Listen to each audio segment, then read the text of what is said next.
সাক্ষ্য গ্রহণ করার ক্রম এখানে 3 পদ্ধতি বলা হয়েছে।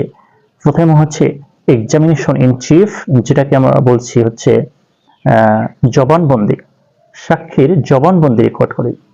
ঠিক আছে, এটাকে আইনের ভাষায় বলা হয় এক্সামিনেশন ইন চিফ, বাংলায় বলা হয় জবানবন্দি।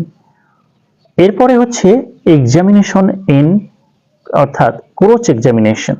এখানে হচ্ছে সাক্ষীকে জেরা করা হয়, বিভিন্ন ধরনের এখানে কোশ্চেন করে, বিভিন্ন ধরনের এক্সামাইন করে, এখানে সাক্ষীকে পরীক্ষা নিরীক্ষা করে আসল রহস্য, আসল মামলার আসল সত্যিটা কি, আসল রহস্য উদ্ঘাটন করে থাকে, সত্য রহস্য উদ্ঘাটন করে থাকে আদালত, সত্যটাকে বের করার চেষ্টা করে। এই স্টেজে আসলে একজন সাক্ষীকে বিভিন্ন রকম কোশ্চেন করে, বিভিন্ন ধরনের এক্সামাইন করে, বিভিন্ন ধরনের পরীক্ষা নিরীক্ষা করা হয়, কিভাবে আসল সত্যিটা বের করা যায় এটাই চেষ্টা করা হয় এই ক্রস এক্সামিনেশনের ক্ষেত্রে, অর্থাৎ জেরা।